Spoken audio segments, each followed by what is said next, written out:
Hey, vení a hablarlo. Conversaciones y actualidad. ¿Qué pasó esta semana? Aquí te lo contamos.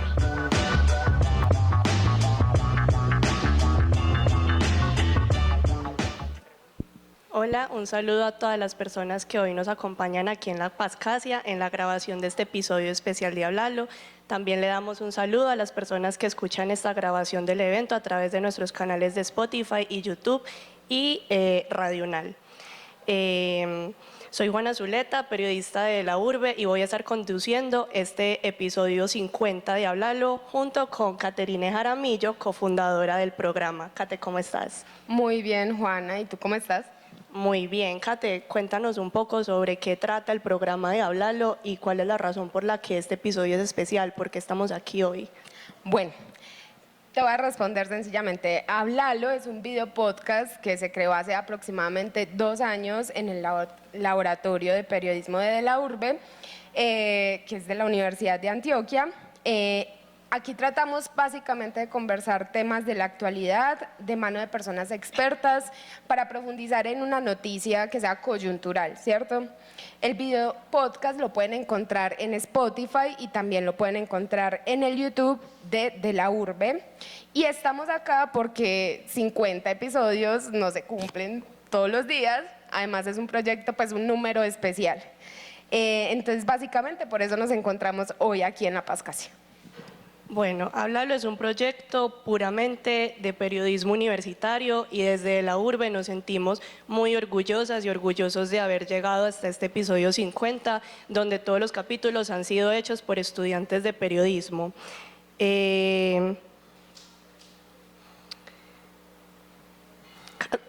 Kate, cuéntanos de qué vamos a hablar hoy.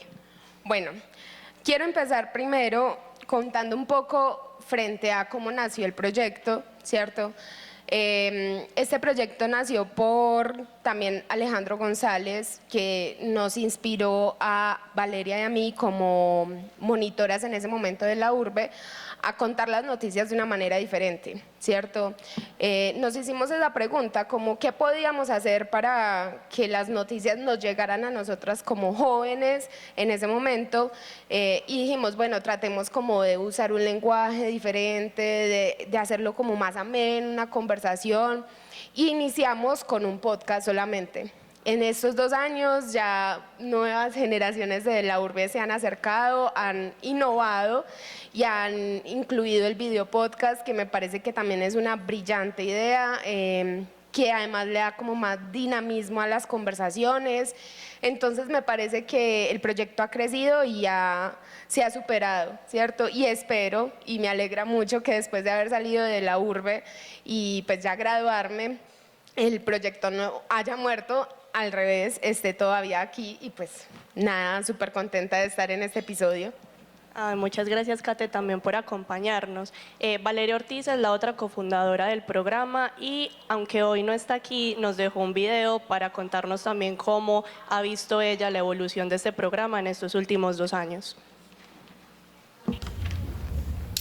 Hola, mi nombre es Valeria Ortiz y yo soy cofundadora de Hablalo.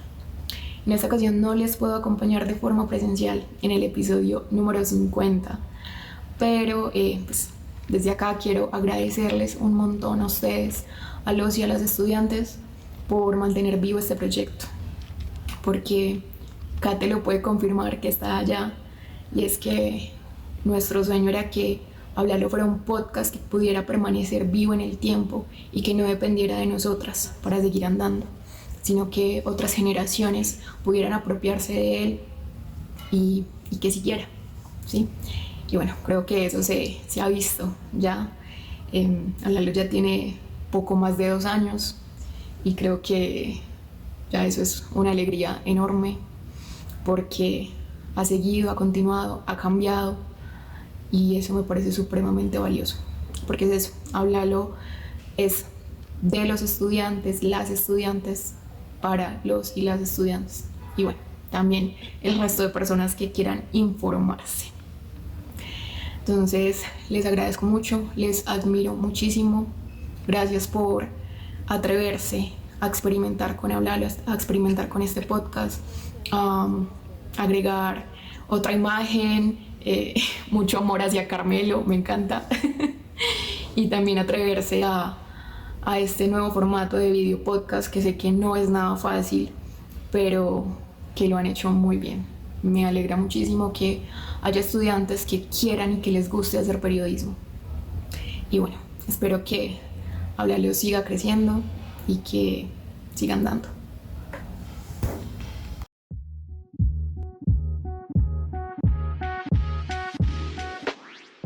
¿Vos qué sabés? Ven y hablalo.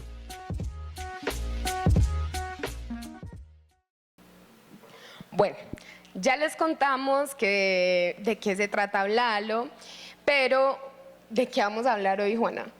Bueno, Kate, hoy vamos a hablar sobre qué tienen que ver los jóvenes con los actuales retos del periodismo independiente. Para hablar sobre este tema tenemos a nuestras invitadas, Manuela Garcés del Armadillo, periodista del Armadillo, y a Mariana White Londoño, también periodista y gestora de experiencias en Mutante. Mariana, Manuela, ¿cómo están? Hola, muchas gracias por esta invitación. Qué bueno estar aquí y volver a conversar con ustedes. Igual, muchas gracias por invitarnos a esta celebración del episodio 50 y a ustedes por estar acá. Bueno, antes de continuar, le recordamos a nuestra audiencia que en este segundo momento, luego de explicar qué es Hablalo y hablar con nuestras cofundadoras, vamos a tener unas preguntas orientadoras con nuestras invitadas sobre esto que tiene que ver con los retos actuales del periodismo independiente, esto que tiene que ver con los jóvenes, y la idea es que en un tercer momento, luego como de esta conversación, ustedes también puedan participar, puedan conversar, puedan comentar, aportar y también le puedan hacer como preguntas aquí a las expertas en el tema. Bueno, así que antes de continuar con, digamos, las preguntas a quienes nos acompañan, queremos darles un contexto sobre los retos a los que, o en los que nos vamos a enfocar en este episodio. Mientras las nuevas generaciones consumen más información que nunca, yo creo que todos somos testigos de eso, los desafíos para sostener medios de comunicación alternativos que a veces cuestionan el poder y amplifican voces marginadas son cada vez más grandes. Por ejemplo, en Perú se aprobó recientemente una ley que sanciona a las ONG nacionales o internacionales que apoyen propuestas en contra del Estado peruano. Además, esta ley limita la manera en que cientos de medios de comunicación se financian, pues los está obligando a inscribirse a la Agencia Peruana de Cooperación Internacional para recibir recursos. Esto limita seriamente sus agendas y veta de cierta manera los fondos para investigación periodística que vayan en contra de los intereses del Estado. Por otro lado, también está la reciente decisión de Donald Trump de congelar fondos de USAID destinados, entre otras cosas, a medios de comunicación. Bueno, según los datos de USAID para 2023, esta organización en ese año financió a 6.200 reporteros, asistió a 707 medios no estatales y respaldó a 279 organizaciones de la sociedad civil dedicadas a fortalecer el periodismo independiente. Según un informe publicado por Reporteros Sin Fronteras, el congelamiento de los fondos ha afectado a más de 30 países, en los que se incluyen a los países latinoamericanos, que han sido uno de las grandes víctimas, puesto que muchas de las pequeñas redacciones se mantenían a flote gracias a estos fondos, y este caso no es ajeno a los medios independientes aquí en Colombia. Bueno, pero el problema no es solo externo. El consumo de información entre las nuevas generaciones también redefine el juego.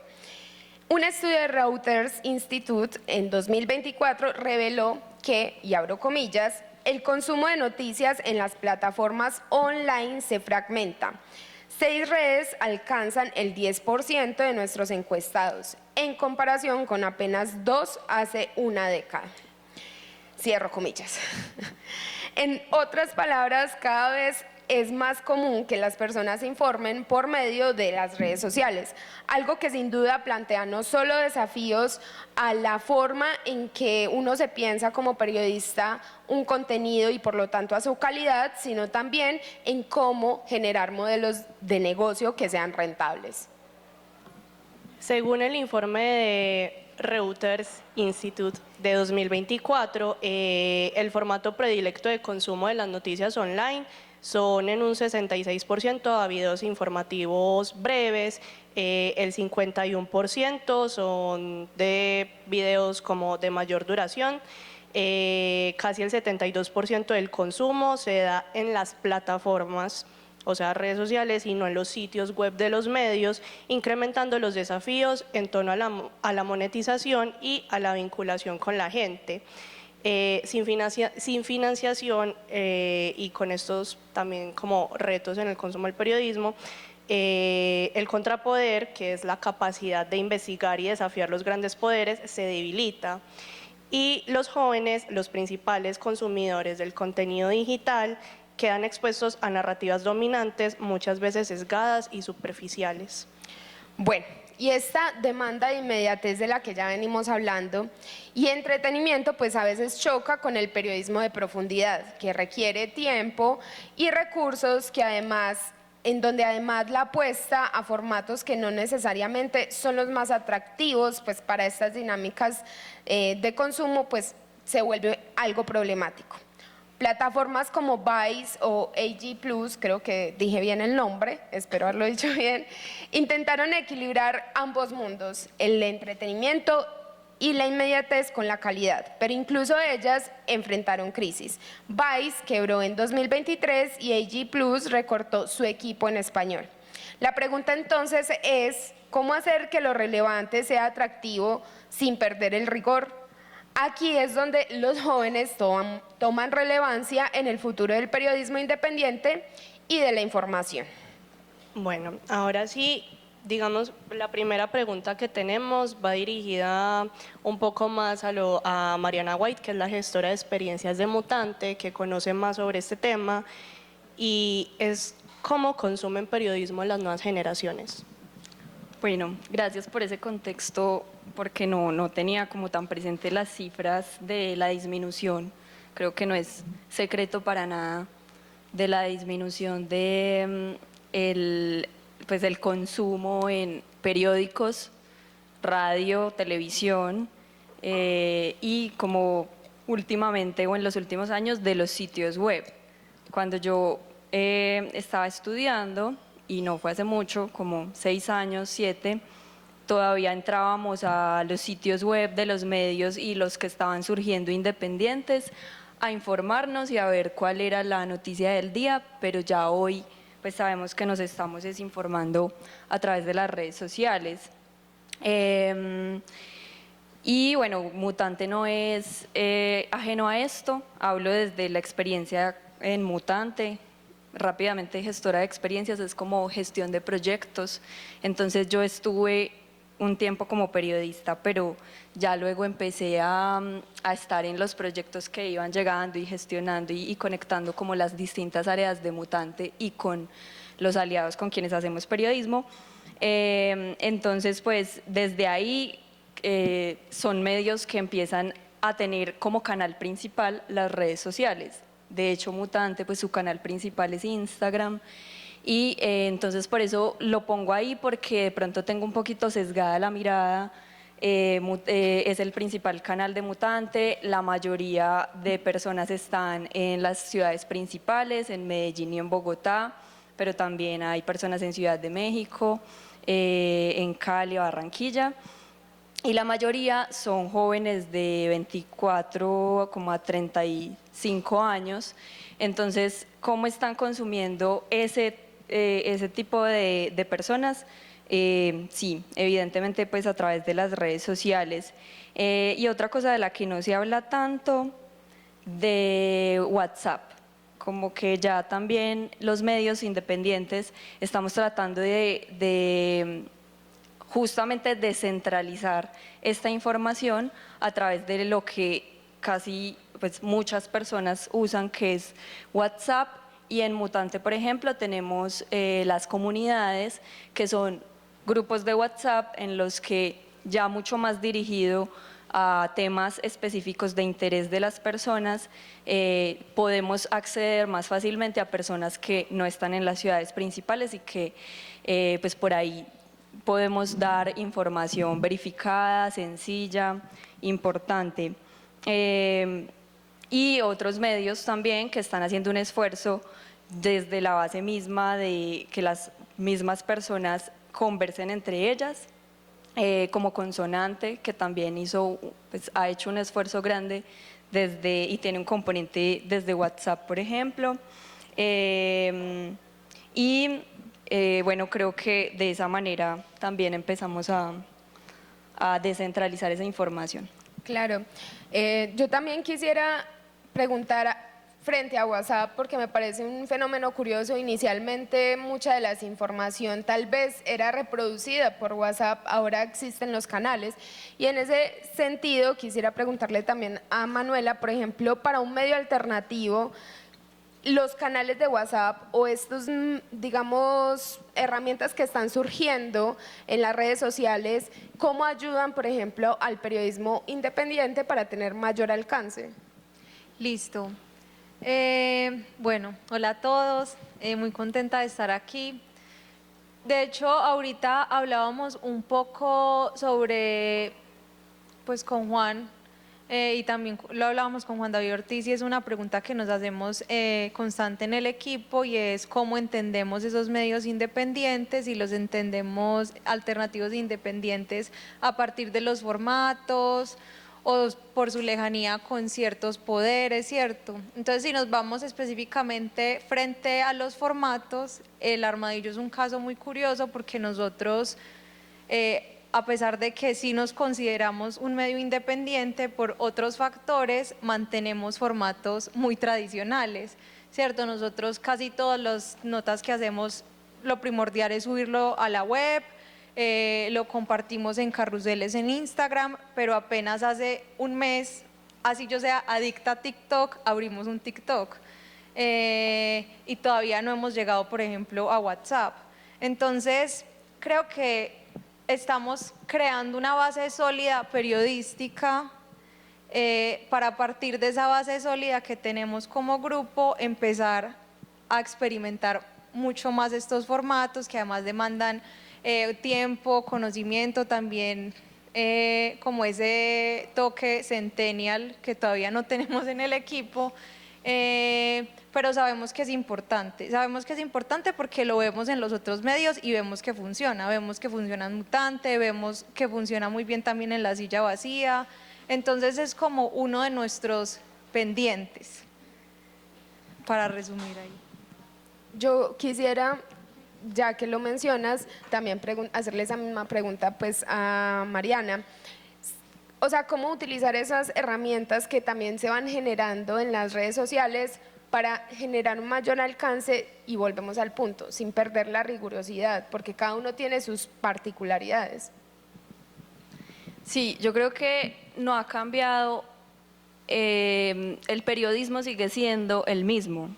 Por ejemplo, en Mutante, si bien nuestro formato rey es el carrusel de Instagram, y eso fue complejo, por ejemplo, para mí llegar a cambiar ese chip de hago una noticia, un texto, un reportaje, una crónica, o sea, también está el texto principal que invita a las personas a conversar más, pero un producto desde su base para Mutante puede ser un carrusel de Instagram con toda la información esencial ahí y que invite a conocer más en el sitio web, pero si la persona se queda leyendo este carrusel, pues quedó informada y quedó también con una pregunta para que ella misma participe, porque en Mutante pues esa es la idea de estar en las redes sociales, no solamente estar por estar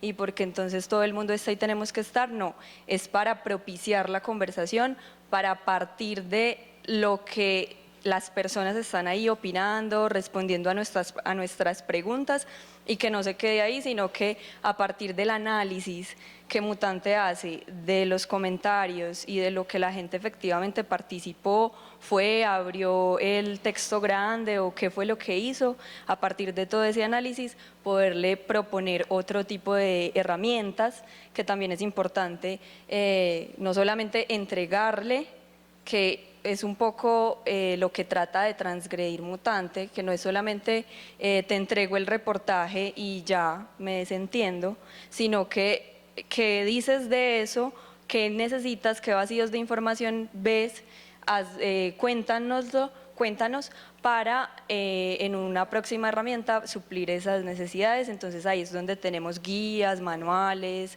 directorios de lo que vemos que hace falta.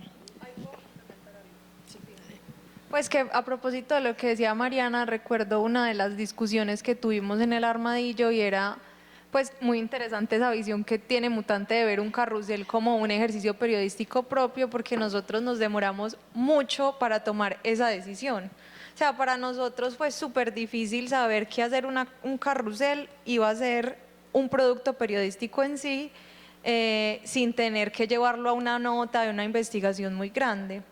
Y entender, y pues lo cuento porque ya nos parece que sí lo es y que sí es importante y que incluso una reportería de un carrusel puede demorarse lo mismo que una historia en la web, pero lo pongo sobre la mesa porque nos parecía una discusión muy importante sobre cómo salimos de ciertos medios creyendo que esa es la única forma de hacer periodismo, que es una nota, una investigación larga y que es necesario y que sin ese insumo no se puede nada más. Entonces, sí, pues como que esa renuncia la tuvimos que hacer, vimos que ahí había algo interesante, que además nos iba muy bien haciendo carruseles, pero bueno, me acordé de eso y quería... Digamos pues que con estas preguntas podemos como ya tener un poco más claro lo que tiene que ver como pues en qué se relaciona el consumo de contenidos periodísticos en nuevos formatos, en las redes sociales, qué tiene que ver también el periodismo independiente con las nuevas generaciones. Antes de continuar con la conversación, le preguntamos a 5 medios universitarios porque digamos que es periodismo hecho por jóvenes, con un público objetivo también de jóvenes. ¿Cuál es el mayor reto a los que se enfrentan a la hora de hacer periodismo para que los jóvenes se interesen en él? Uno de los mayores retos que tenemos en el medio universitario Contexto diría que es encontrar ese balance entre dar información valiosa y presentarla de forma innovadora, porque ya no solamente se trata de qué es lo que vamos a contar, siendo esto muy importante, sino cómo lo vamos a presentar, qué formatos vamos a utilizar y estar pendiente de las nuevas formas de contar que están surgiendo. Además, porque hay que responder por varias redes sociales y pues cada una exige su forma de narrar. Personalmente creo que uno de los mayores impedimentos a la hora de hacer y comunicar periodismo hoy en día es que se tiene este sesgo entre los jóvenes de que la única manera válida de ejercer el periodismo es si se tiene una ideología social o política muy determinada, y es totalmente erróneo. Así que mi estrategia es comunicarle a las personas y a mis colegas periodistas que existen muchas maneras de realizar el periodismo. Sobre todo se puede aprovechar que estamos en la era digital y aprovechar para usar medios alternativos para de esta manera sentirnos cómodos con el mensaje que se transmite y también la manera en que llega al público. Bueno, creo que digamos uno de los desafíos más grandes que un periodista como un medio independiente tiene es lograr el mismo acceso a fuentes de alto nivel, especialmente en el gobierno, que tienen otros medios, digamos, tradicionales o con mucho más alcance que un medio independiente. Digamos, no es imposible, pero es un gran desafío. Yo considero que el principal reto de los jóvenes a la hora de hacer periodismo podría ser la inmediatez o la instantaneidad que los medios suelen manejar como patrón. Entender el periodismo no solo como el fin de un medio, sino también un mecanismo de explorar un hobby, una pasión, investigar sobre algo que te gusta y sentir que te gustó seguir investigando sobre eso, ahí está donde sabes que te gusta el periodismo. Actualmente estamos en una generación de inmediatez, entonces al compartir información, la noticia o el tema central es muy difícil captar esa atención de esos jóvenes. Entonces eso es uno de los principales retos que encuentro a la hora de compartir, difundir o crear un tema en una noticia. Tiene que ser de enganche, pero que también permita que ese público, el público joven, pueda interesarse para que se quede adentro y captado en ese tema. Uno de los más grandes retos en este momento en el periodismo es captar la atención y el interés de los jóvenes. ¿Qué pasa? Que ellos buscan contenido más rápido y más dinámico y el periodismo usualmente es más tradicional y más serio. Entonces creo que es el reto más grande en este momento. Bueno, hasta ahora nos hemos centrado mucho en lo que les estoy diciendo del consumo de periodismo de las nuevas generaciones a través de plataformas digitales, pero para adentrarnos también en cuáles son los retos que no son nuevos, pero siguen vigentes, tenemos la siguiente pregunta. Esta va más específicamente para Manuela, que hizo un video como comunicando todo eso que estaba pasando con USAID, con el congelamiento de los fondos internacionales para medios de comunicación.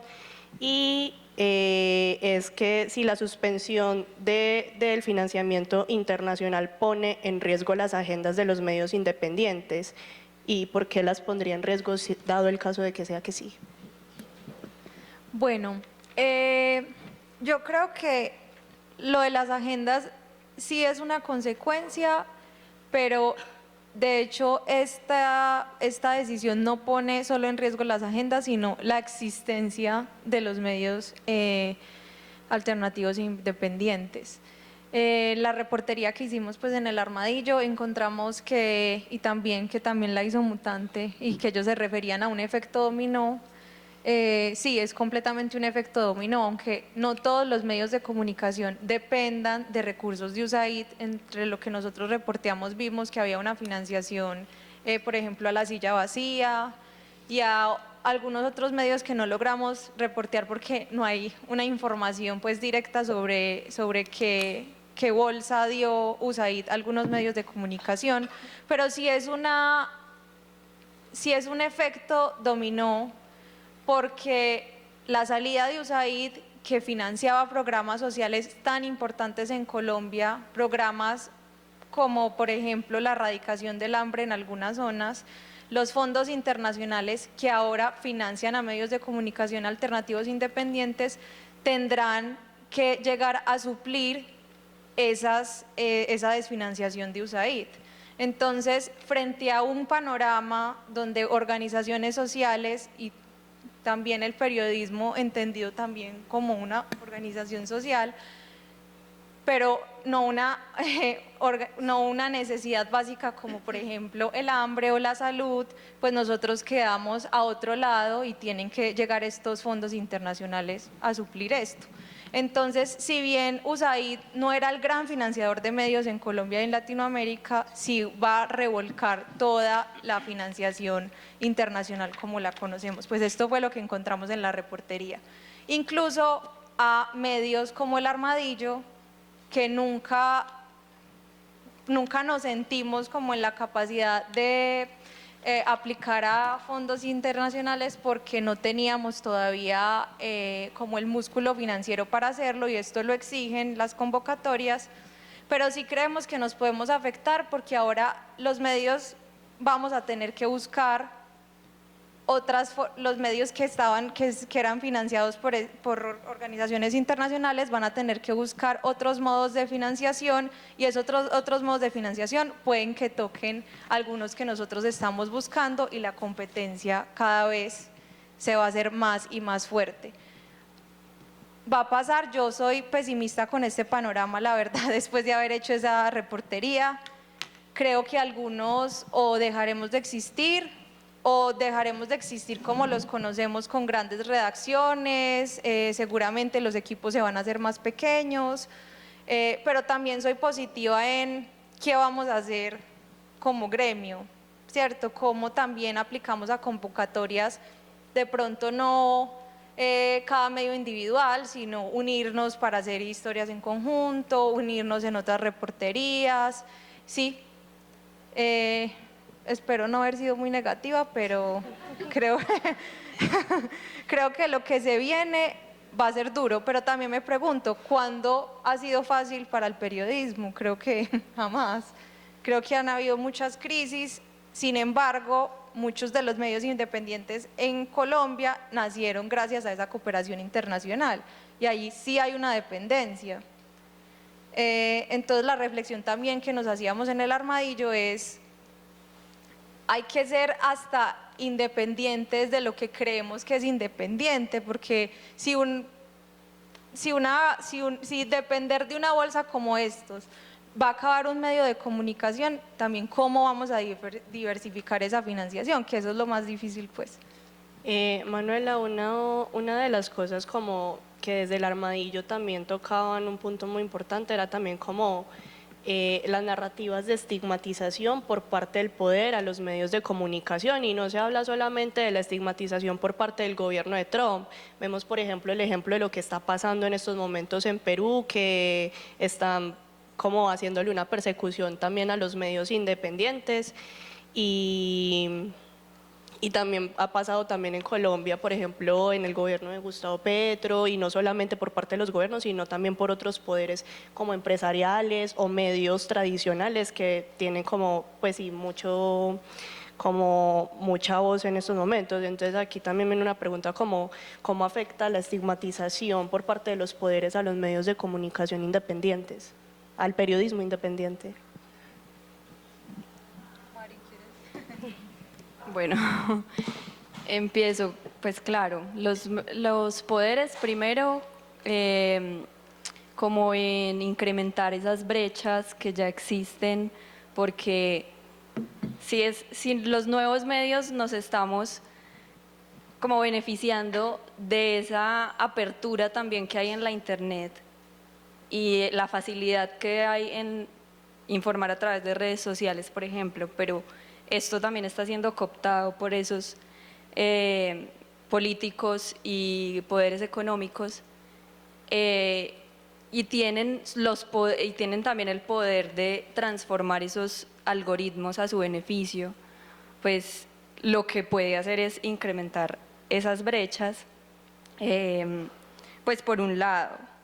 Entonces creo que pues nuestro papel ahí es como dar cuenta cada vez más de estos intereses, de cómo,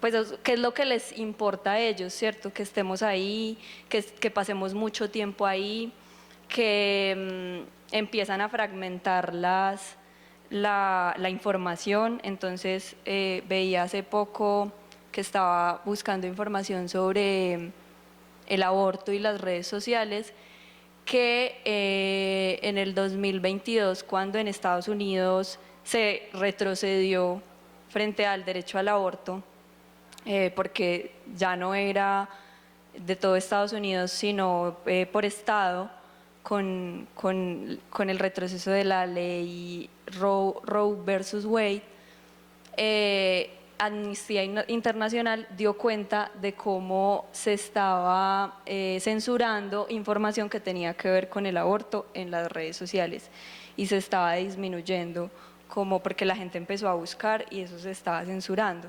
Entonces, bueno, por un lado como esas brechas, dar cuenta de eso y buscar también, soy por un lado pesimista pero por otro optimista, otras formas en las que no alimentemos esos algoritmos y esos intereses, que intentemos como hackear eso, teniendo otros espacios como las comunidades, estos encuentros, seguir como promoviendo otro tipo de, o sea, no irnos de allá porque allá también tenemos que estar, pero otro tipo de encuentros para que esas brechas no se hagan más profundas. Sí, ahí yo también quiero complementar algo, y es quiénes, o sea, por dónde circula el periodismo que hacemos y quiénes son dueños de eso que circula. Porque si vimos, por ejemplo, la posesión de Donald Trump, estaba Elon Musk, estaba Zuckerberg, básicamente todo el periodismo que hacemos circula ahí y son personas que están alineadas completamente con lo que él quiere. Entonces no sabemos tampoco qué decisiones están tomando en estas plataformas, a qué le están dando visibilidad, a qué no, cómo se controla ahora con esta decisión de Meta de suspender el programa de chequeadores, la información falsa, ¿cierto? Estamos como en un terreno que todavía, de cambio que todavía no sabemos y por ahí circula el periodismo que hacemos. Entonces también nos preguntamos si vamos a tener que migrar a otra parte, si vamos a tener que volver a la página y leer, porque por ahí es que vamos a entender mejor el periodismo que queremos hacer los medios alternativos e independientes, porque además estar ahí también, no sé, Mari, si lo ve así, nos pone también en conflicto con lo que creemos. ¿Cierto? Estamos también en una plataforma que sus dueños son personas que no creen en los derechos humanos, son antiaborto, transfóbicos, sí. Sí, como tú dices, volver, o sea, pensarnos como volver a habitar, y eso es algo que lo dicen muchos hacktivistas, volver a habitar la Internet, que nació realmente mucho más abierta, con estos software de uso libre y abiertos que hemos dejado para ir a estos privados. Entonces, ¿por qué no volver a los sitios web, a la newsletter del correo, que no está como tan atado a la tendencia del momento, sino más a tus tiempos, a crear estas comunidades digitales o presenciales? Tenemos que tener eso en la mira sin dejar, pues, sin irnos del todo de allá.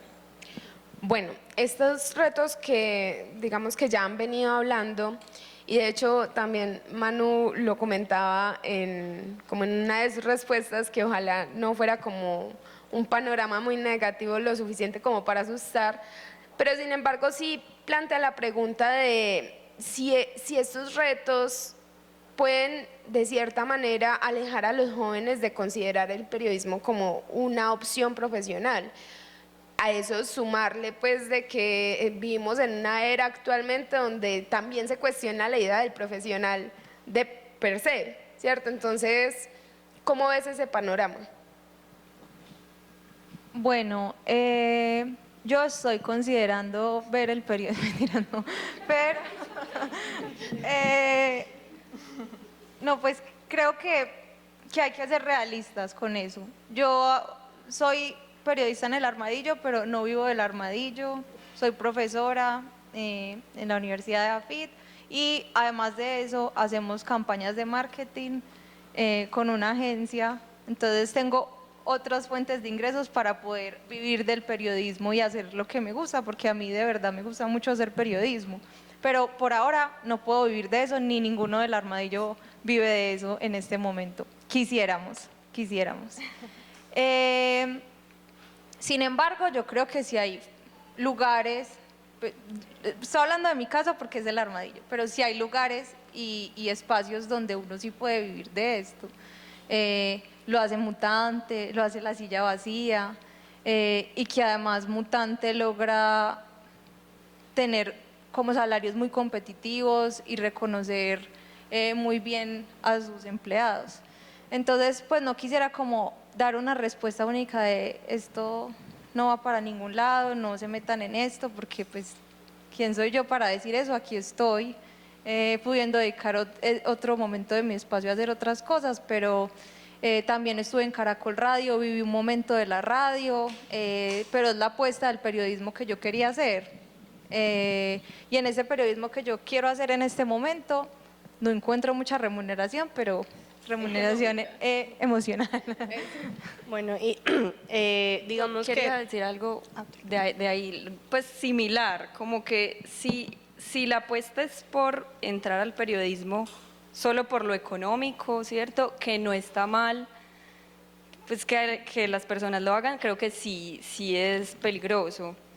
Pero si es porque le apasiona, y no hablo tampoco de la pasión de, ay, usted es periodista 24/7 y se tiene que explotar, no, pero si le apasiona, yo digo que sí encuentra espacios y cada vez más formas más creativas de encontrar sustento y de tener su bienestar dentro del periodismo. que sí hay que hacer, y ahorita me faltó decirlo, como en estos efectos que puede traer la desfinanciación internacional, como que volvamos a algo que antes pasaba mucho, era como el periodista o la periodista orquesta que tiene que hacer de todo. Habíamos, para mí, pues, o en mi recorrido, habíamos empezado a especializarnos mucho más, porque cuando empecé, el periodista que hacía el reportaje lo subía a redes, empezamos a especializarnos un poco más y estoy viendo que podemos retroceder otra vez, lo que decía Manuela, a volver las redacciones más pequeñas y hacer eso. Entonces creo que tenemos que, cada vez que veamos eso, como alzar la voz y no para desprestigiar como estos medios que están haciendo algo muy duro y que no tienen dueños como los tradicionales, ¿cierto? Como a los que uno les pueda reclamar, que están haciendo un esfuerzo grandísimo, pero alzar la voz de protesta es: si nos vamos a recuperar, recuperémonos bien en unas condiciones dignas y éticas, pues para poder hacer un periodismo ético, digo. Los y las jóvenes podrían asumir un papel más activo frente a estos retos del periodismo independiente. Sí, pues justamente lo que decía, como alzar la voz, decir, pues frente a los jóvenes que están haciendo periodismo o empezando en periodismo, pero también a la hora de informarse y entrar a revisar de nuevo de dónde viene esta información, cuáles son los intereses.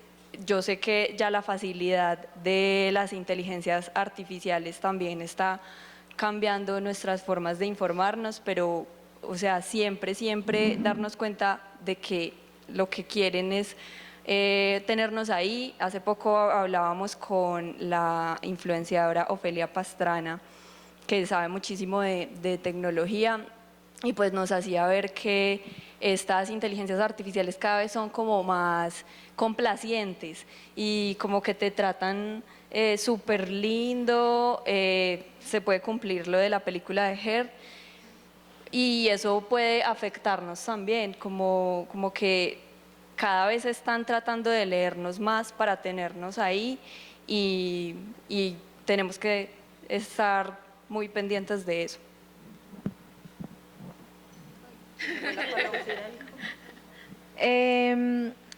Sí, yo creo que hay que los y las jóvenes pueden traer otros modelos interesantes de cómo podemos financiar el periodismo.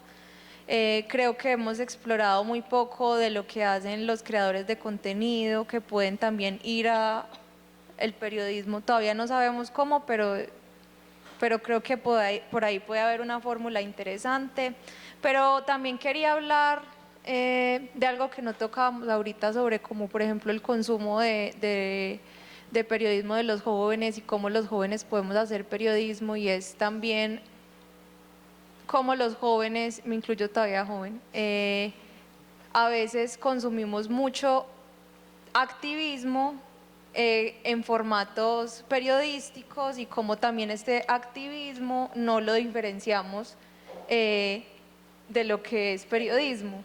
Y para mí es muy importante como empezar a diferenciar esas dos cosas, también por la transparencia y la confianza que debe haber frente a lo que implica ser un medio de comunicación. Y creo que esas líneas cada vez están siendo más difusas para las audiencias, y que reconocerlo, decirlo y poder decir algunos, digamos, canales: somos activistas, en esto creemos y hacemos activismo por esto, que está súper bien y es súper válido,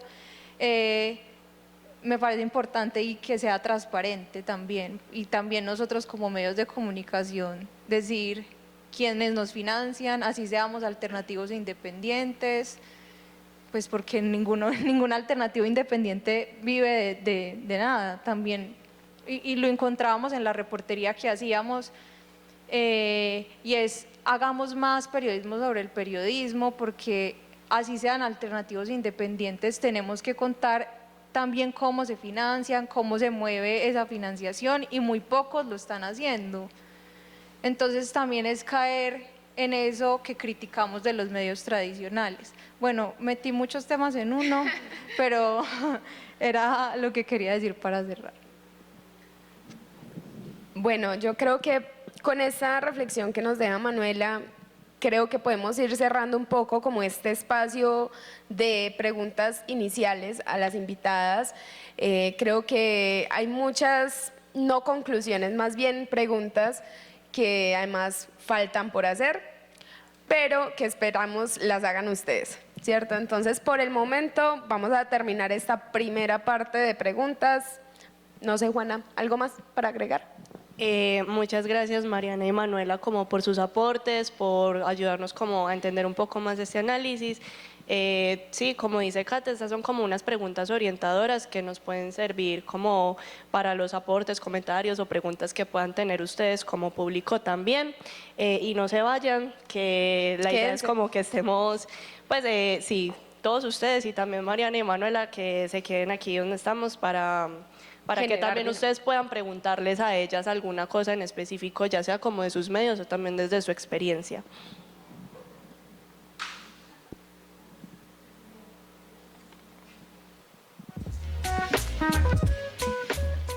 Oye, háblalo.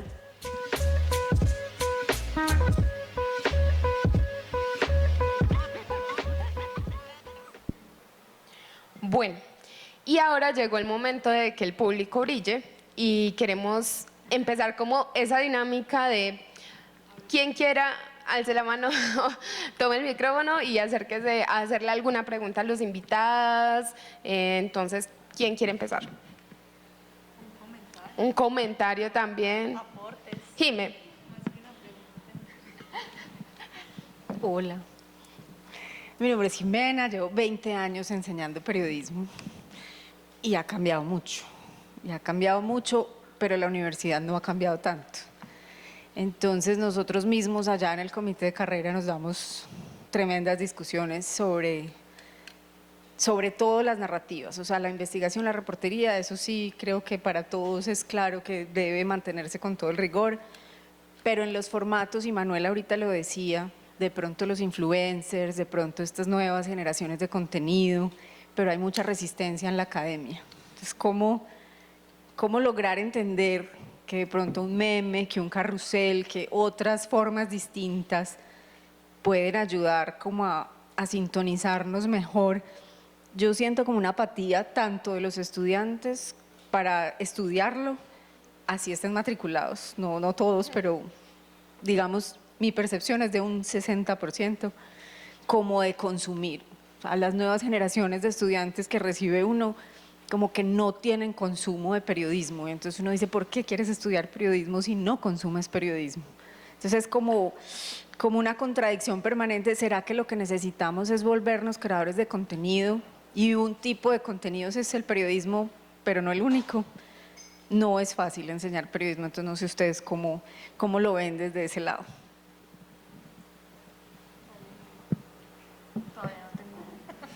Todavía no soy profe.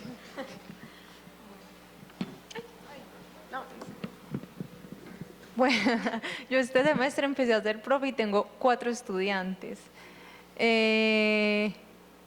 Sí, es un reto, pues yo pensé que iban a ser muchos, desde el inicio cuando me dijeron que eran 4 estudiantes, ahí me di cuenta que digamos que la universidad tiene varios énfasis y había que escoger entre un énfasis corporativo o el periodismo, y todos se fueron para el corporativo y el periodismo quedó abandonado. Entonces yo les hacía esa pregunta, como por qué eligieron este enfoque, y muchos de los que lo eligieron, muchos no, 3, decían, es que a nosotros nos gusta contar historias. Entonces, creo que a partir como de ese deseo tan genuino de contar historias, así no consumieran muchos medios, porque es verdad, solo uno consume medios y está como enterado, de resto ninguno escuchaba noticias ni leía noticias, no, es que no puedo ni decir ni una forma de la que se informaran, porque de verdad no me dijeron ninguna forma en la que se informaran, pero esa genuina, sí, como deseo de contar algunas historias, de narrar, de hacer reportería, como que nos impulsó y nos dio la clase para hacer ese tipo de cosas. Y yo creo que aunque los jóvenes, es que decir los jóvenes es como los jóvenes, no están tan interesados por lo que nosotros creemos o quisiéramos que estén interesados, tampoco creo que hay que renunciar a los principios del periodismo ni a la rigurosidad periodística pensando en los formatos. Y eso siempre va a ser como un conflicto de, es que porque consumen TikTok, entonces hay que hacer un video corto, porque eso es lo que los enganchan, y entonces a veces ponemos primero el gancho y después como las historias, la rigurosidad, y yo sí creo que eso debe ir después, pues como seguir, en eso sí soy más tradicional con ellos y es como, no vamos a sacrificar esto, jamás, ni esta rigurosidad, y el formato es y será muy importante, pero tampoco creo que los jóvenes no, a pesar del formato, aunque puede ser un formato entretenido, como lo hace Mutante, que hacen muchas cosas que son muy interesantes, son cosas muy complejas. O sea, de verdad son historias que son complejas, no digo complejas de leer, sino que son, sí, complejas en el tema, que tienen una reportería muy dura, muy fuerte, y que traducir eso a algo fácil, sin renunciar al rigor, es lo difícil. Pero sí, como que esas bases para mí deben seguir y permanecer a pesar del formato. Pero de acuerdo con todo lo que dijiste. Sí, yo para agregar algo pequeño, yo creo que una de las formas puede ser revisar las formas, o sea, ir a estos medios o incluso, sí, medios, porque puede que no hagan periodismo, sino más activismo que periodismo, pero ir a revisar las formas en que hacen la reportería, en que están llegando a sus fuentes, en que están haciendo el proceso de la información, a nosotros también como, de hecho, Mutante dice que tiene un ADN activista, pero todo el tiempo estamos tratando de mostrar nuestras líneas, entonces como hacer ese llamado a, como decía ahorita Manuela, mostrar las líneas, decir yo me paro desde acá, esta es mi posición, y en eso también soy tradicional, como continuar, ir yendo contra los sesgos, que es lo que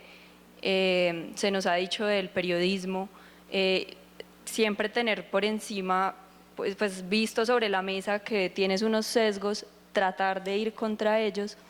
Y algo que pues como que incluso dentro de Mutante nos hemos dado algunas discusiones sobre eso, yo sí creo que hay que procurar o al menos tener como utopía una neutralidad. Yo sí pienso que puede que sea imposible, pero que el camino hacia allá hace que tengas como muy buena información, como información muy confiable, porque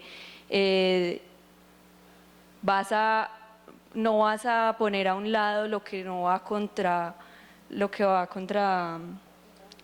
uno, lo que piensa. Entonces, procurar esos espacios y no censurar incluso los medios que sí tienen una posición muy clara y de activismo y que la están mostrando a través de los contenidos de redes sociales. Para mí, ojalá que hayan más, que hayan más, pero que también haya estos tradicionales y, por ejemplo, La Silla Vacía me parece que tiene como una posición súper férrea de vamos contra los sesgos.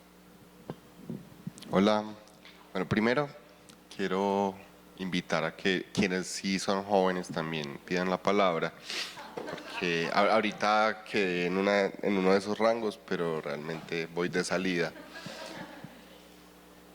A mí me gusta mucho cuando aparece la palabra tradicional en un sentido no peyorativo, porque creo que es muy importante, perdón la gripa, es muy importante no olvidar que justamente estamos aquí también en defensa de muchos valores, entre comillas, tradicionales, es decir, la libertad de prensa no existiría sin la Revolución Francesa, y eso es hablar de tradición también.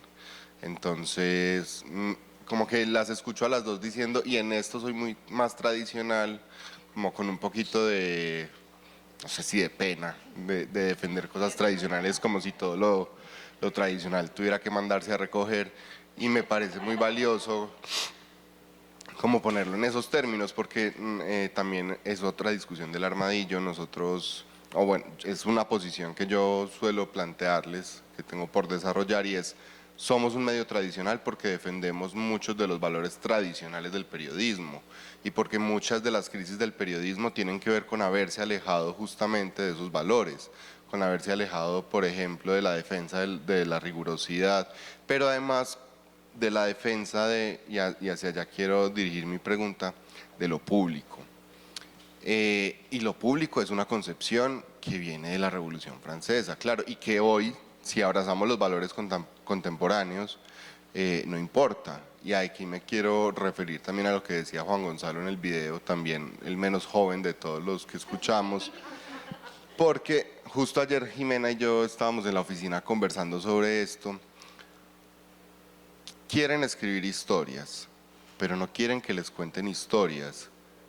Es decir, no quieren conocer historias de otros, sino contar historias que la mayoría de veces terminan siendo muy autorreferenciales y que en muchas ocasiones, si es posible, las construyen sin necesidad de hablar con otros. Y ahí también está el sentido de lo público, ¿cierto? El periodismo, aquí es donde está el valor tradicional del periodismo que yo defiendo, como un ejercicio para encontrarnos con otros, para saber de otros, para romper esos sesgos, ¿cierto? La forma de romper los sesgos también es ir a hablar con gente que piensa distinto a uno. Y nos preguntábamos si también esta tendencia a no querer informarse es de alguna manera un desinterés por el otro también, es un desinterés por contar historias que no son las mías sino las de otro, por contar historias que no me atraviesan mi sesgo y mi interés primordial, sino que son los intereses de otro, y que yo también ahí puedo encontrar cosas valiosas para mí. Sobre todo, creo que le quiero preguntar a Mari, porque creo que en Mutante tiene una reflexión muy constante sobre lo público, sobre lo comunitario, sobre el individuo. ¿Cómo ves esto en las dinámicas de consumo y de creación, ¿cierto? ¿Cómo se relacionan los jóvenes con lo individual y con lo colectivo cuando se acercan a la información?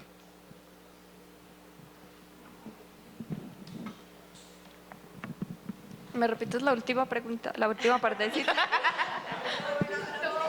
¿Cómo se relacionan los jóvenes con lo individual y particularmente con el yo, ¿cierto? Porque las redes nos llevan siempre a enaltecer el yo. Al acercarse a la información con ese yo, con ese individuo o con ese otro individuo que es el influencer y que suele ser una figura aspiracional, a veces muy compleja, y con la idea de lo colectivo. ¿Existe todavía la idea de lo colectivo cuando nos acercamos a la información? Creo que en Mutante existe, pero no sé si más allá de la apuesta de ustedes sea algo que podamos defender. Claro. Sí, no, o sea, entendí tu contexto amplio. Ya al final quería como traer la pregunta por esa relación del individuo, porque claro, las redes sociales nos llevan a consumir lo que queremos consumir, y esto es muy complejo porque yo también defiendo el valor del periodismo, el interés público, ¿cierto? ¿Qué es lo que trae un interés público? Y la búsqueda de la verdad, que muchas veces, o que sea muy difícil o a veces imposible llegar a esa verdad, es otra cosa, pero sí es una búsqueda de ir hacia allá. Entonces, en Mutante hay una constante pregunta por eso, por qué es de interés público o qué es más de nuestros propios entornos, y esta conversación social que promovemos, pues es una partecita que a mi modo de ver a veces se queda corta por la misma dinámica de las redes sociales y porque hay algo que no podemos dejar de lado y es también hacer una revisión de las fuentes a las que vamos, así piensen como nosotros, y de los públicos.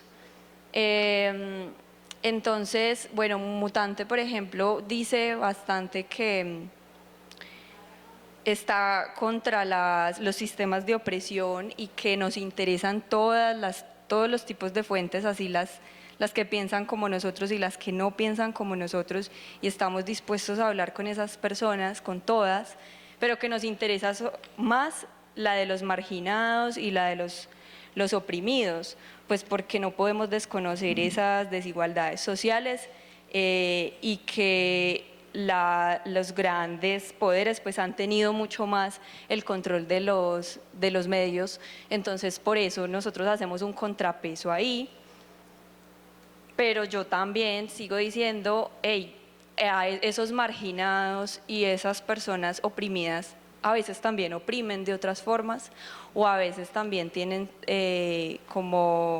van a defender cosas indefendibles que no están basadas en evidencia. Entonces eso se ve muchísimo en las redes sociales y para mí es como no censurar eso, o sea, como que aunque tengamos una lucha por alguna causa y vienen otras personas con otras creencias, con otras opiniones, pues como no censurarlo de tajo, porque ahí detrás de eso puede que haya también revelar la verdad de estas personas que consideramos oprimidas, pero que pueden estar también teniendo otros sesgos y otras creencias erróneas y que nos vuelven a alejar de la verdad. Entonces, claro que se ve mucho. Yo creo que es propiciar la revisión constante de eso, de dónde estamos sacando las fuentes, y que muchas veces es de nuestros mismos entornos, nuestros amigos, los académicos que hablan en redes sociales y que hacen contenidos también. No estamos o no en gran medida saliéndonos de ahí. Entonces también se empiezan a crear esas burbujas. Sí, eso está ahí y creo que habría que revisarla, ir más a los académicos que no hacen contenido, a otros, o a esas personas que tienen sesgos y no cancelarlas de tajo desde el principio, porque pueden tener otro tipo de información relevante. Hola, si no me hago entender me dicen porque tengo mucho frío y no pienso. Yo tengo dos preguntas. Una va más relacionada hacia las formas en las que estábamos hablando ahorita, y es si ustedes consideran, o no sé si otras personas también vayan a opinar, que los periodistas ahora también nos tengamos que especializar en mercadeo. Pensando desde la academia, ¿por qué? Porque a veces incluso cuando estamos haciendo los temas, hacemos temas que nos apasionan mucho, pero en el momento en el que tenemos que pensar en cómo los vamos a plantear para que la gente realmente los consuma, podemos invertir mucho esfuerzo en pensar cómo vamos a hacer que los consuman, pero finalmente igual no los terminan consumiendo, o los terminan consumiendo nuestros mismos compañeros, nuestros familiares, y termina pues obviamente siendo muy desgastante para nosotros. Entonces creo que eso también termina desmotivando. Eso por una parte. Y la segunda pregunta iría más relacionada a cómo creen ustedes que la tecnología ha transformado el periodismo, pero no solo desde las formas, sino desde las personas que lo producimos. Pues a mi parecer creo que la tecnología nos ha llevado a un individualismo muy grande que nos lleva a que sea más difícil relacionarnos con el otro. Entonces ahí, por ejemplo, pienso en lo que decía Juan David, de estar siempre en nuestro entorno, en tratar de no tener que salir tanto, de mantenerme metido muy en las redes sociales, lo que pueda investigar muy desde mi casa muchas veces, y cómo eso ha ido transformando las formas en las que hacemos periodismo, los periodistas. ¿A quién le gustaría? Ay, no, tengo que organizar mi mente.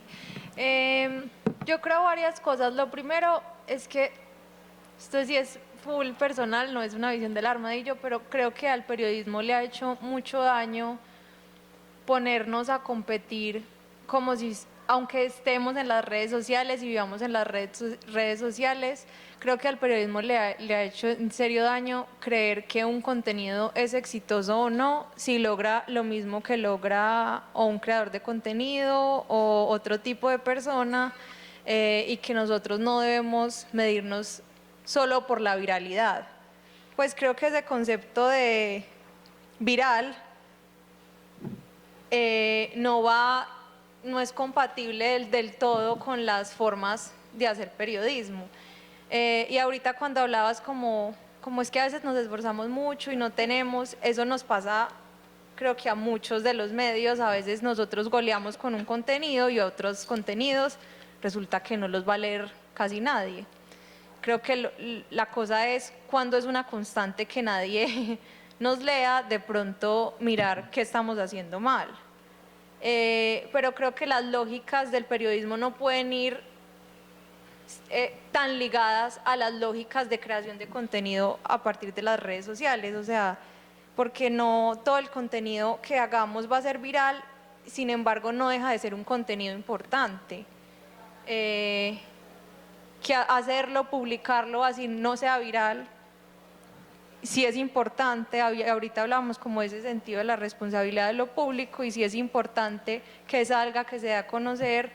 Creo que eso ya debería, por un lado, ser también satisfactorio para nosotros.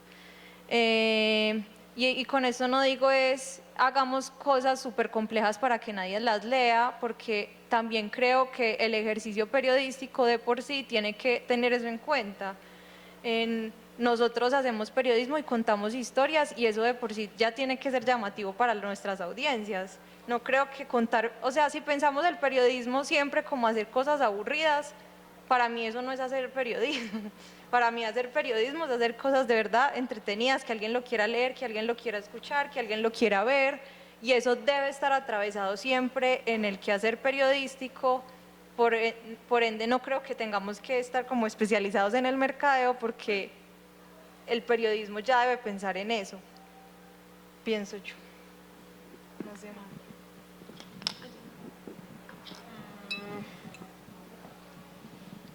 Bueno, ahí uniendo un poco lo que decía Juanda y lo que dices, bueno, de estos jóvenes periodistas que están empezando en el periodismo y que no están realmente haciendo periodismo o se están concentrando más en lo individual, pues pueden como ser como yo, que ya no soy periodista, el rol periodístico, sino que estoy ahí pensándome también cómo hacer el periodismo más ético, cómo pues hacer producción periodística u otro tipo de roles igual de fundamentales que los periodistas que van, reportean y demás.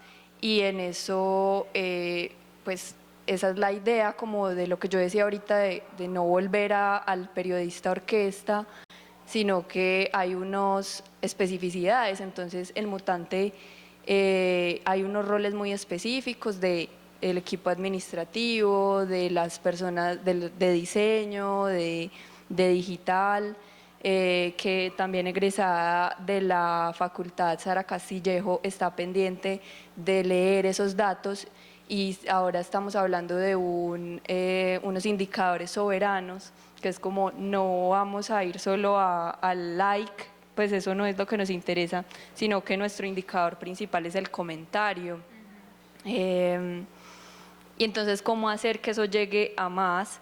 No solo tirándolo en el momento exacto de que pasa la noticia, sino que, hey, esperemos, si se murió el Papa, no vamos a salir de una a, no sé, a criticarlo o a hacer algo como de pronto muy, muy en caliente, sino esperar que lo que hicimos, por ejemplo, fue lanzar una pregunta. Entonces, sí estamos entrando en la tendencia, pero desde la pregunta, para que sean las personas las que inicien esa conversación, y ya más mesurado y con los expertos, pues continuamos pues esta guerra, porque sí es muy difícil.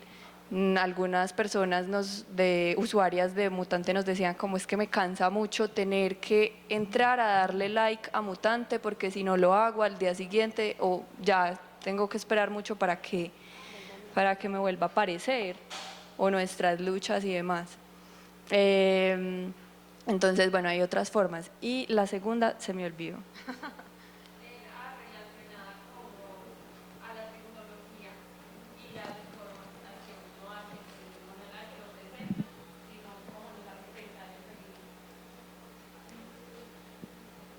Pero no la sigo sin entenderla, perdón.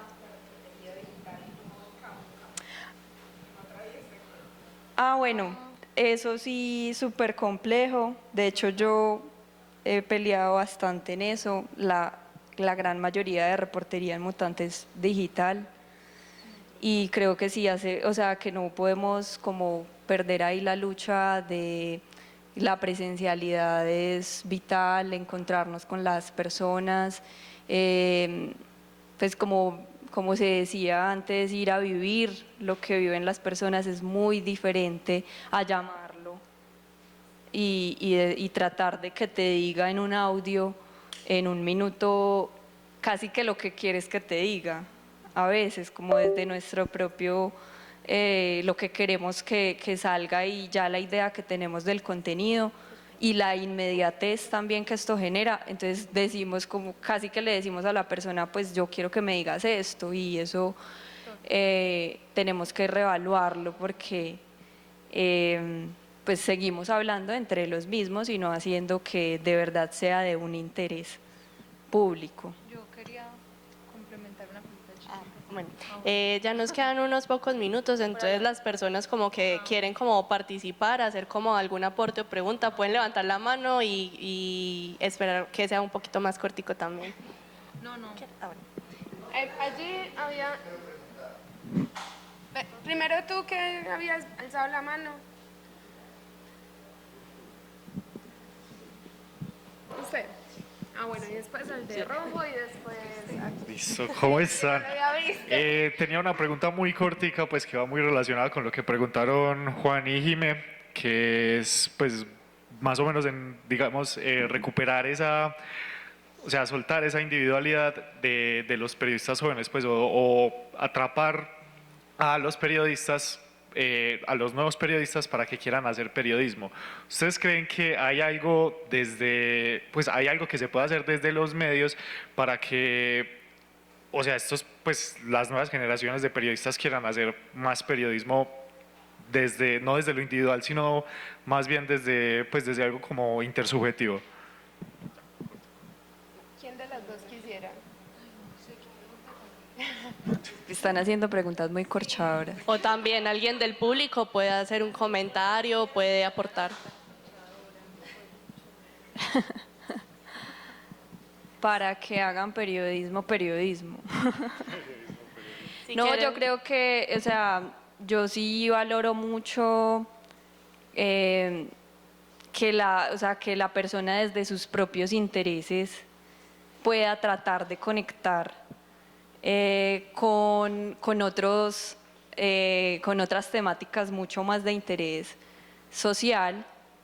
Y ahí recuerdo que una de nuestras conversaciones, que fue Hablemos del Amor, realmente lo que buscaba era hablar de los acuerdos y de los acuerdos de paz, y de cómo pues la violencia nos permea en todas nuestras relaciones, los abusos, y de qué forma pues, podemos llegar a acuerdos para no vulnerarnos entre dos o más personas. Entonces, si hay alguien que habla más desde su propia experiencia del amor, eso no apacigua que se pueda hablar de un interés más nacional. Entonces yo creo que no es como cortarle las alas a los jóvenes de que no hablen de sus propios intereses o que no hagan estos ejercicios más introspectivos, sino que conecten siempre eso con un interés mucho más amplio y de interés público.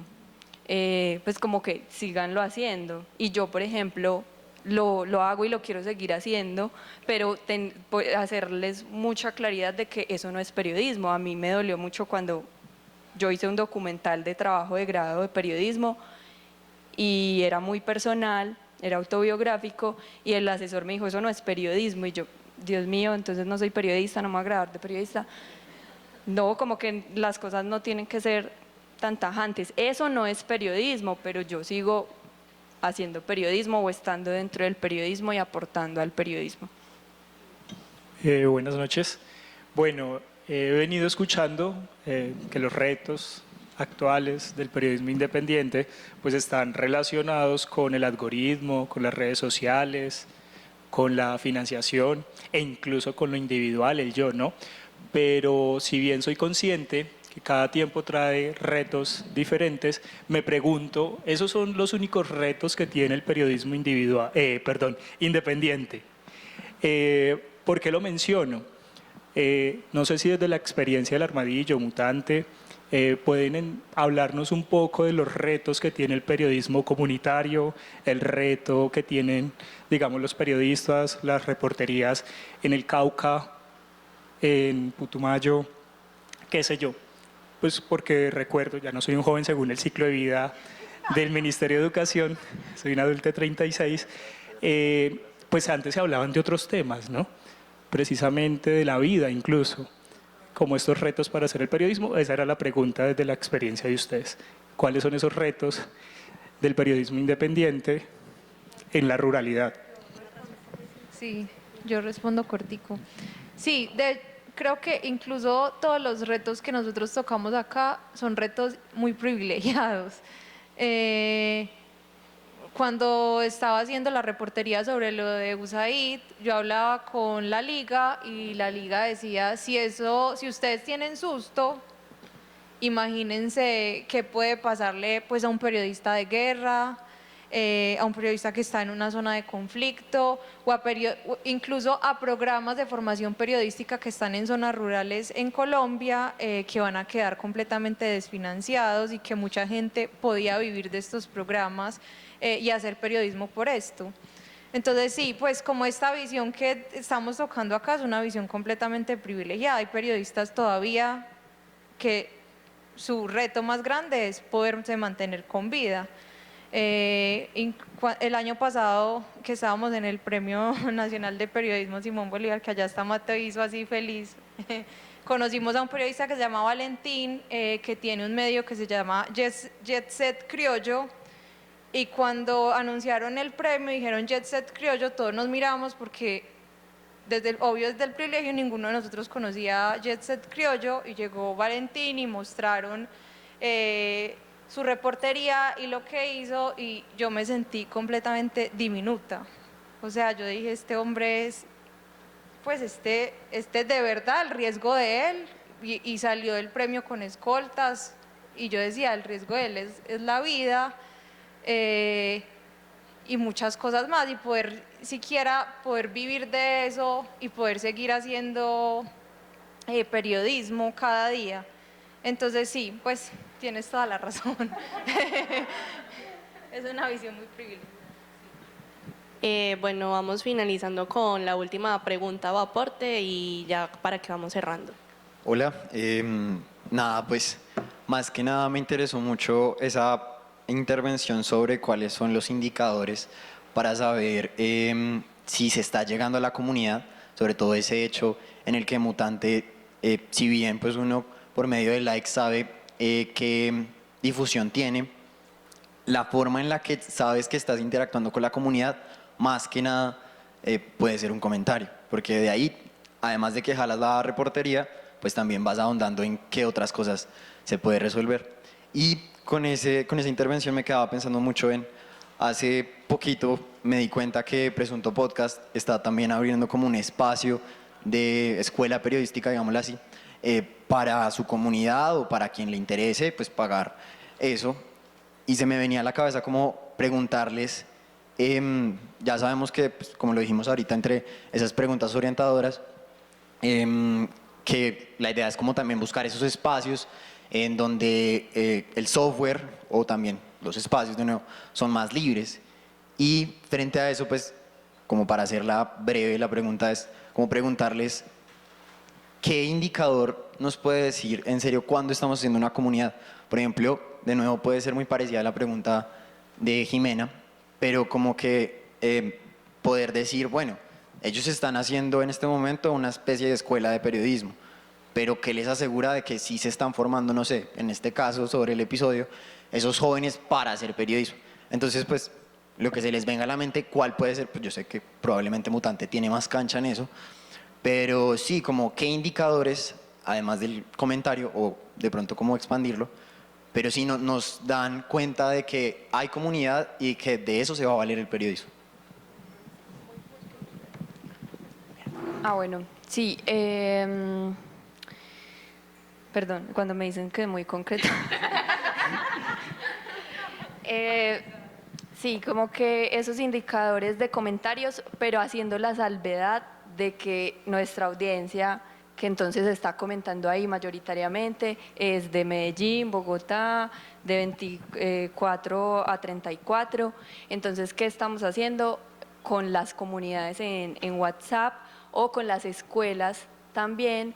Estamos haciendo unas escuelas en las que les enseñamos nuestros métodos a jóvenes de diferentes partes del país, y hubo una escuela muy bonita en la que se dividió por línea de Mutante, y la línea de género hizo algo súper interesante. Entonces había gente de un montón de departamentos, de 20 departamentos del país, y entonces, claro, nuestra audiencia en redes es de las ciudades principales, pero ahí se estaba gestando estos ejercicios de jóvenes periodistas que iban y reporteaban y nos decían qué estaba pasando en sus comunidades, y de ahí salió un ejercicio ya para nuestras redes sociales que fue súper exitoso frente a esto de las afectaciones de la ultraderecha a las agendas de género.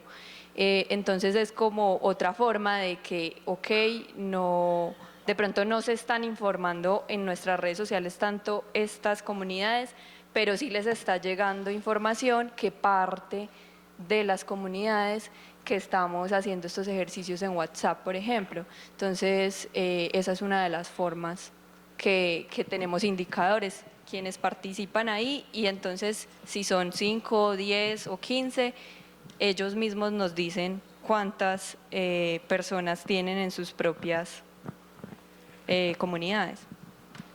Bueno, muchas gracias, Mariana, por tu respuesta, también a Manuela.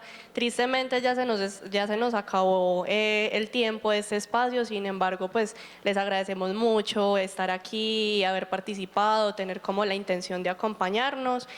Muchas gracias a todas las personas que hicieron parte de este episodio, a los asistentes del evento, a nuestras invitadas Manuela Garcés del Armadillo y a Mariana White Londoño de Mutante, también a Caterine Jaramillo, que está aquí en calidad de invitada como cofundadora del programa, como también de conductora. Muchas gracias a todo el equipo de auxiliares de la urbe que hicimos posible que se diera este episodio, a Santiago Vega, a Santiago Bernal, a José Manuel Holguín, Valeria Morales y Andrés Tuberquia, y mi persona, Juana Zuleta, quien les habla. También a las y los coordinadores del laboratorio, Jimena Forero, Natalia Restrepo, Juan David López, Daniela Daniela Sánchez. Es nueva, la estamos conociendo, es nuestra nueva coordinadora sonora. Y también a Maribel Salazar y también a La Pascasia por habernos prestado este espacio. Bueno, les habla Juana Zuletas, aquí va este episodio especial número 50 de Hablalo. No se pierdan los demás episodios y muchas gracias por estar aquí.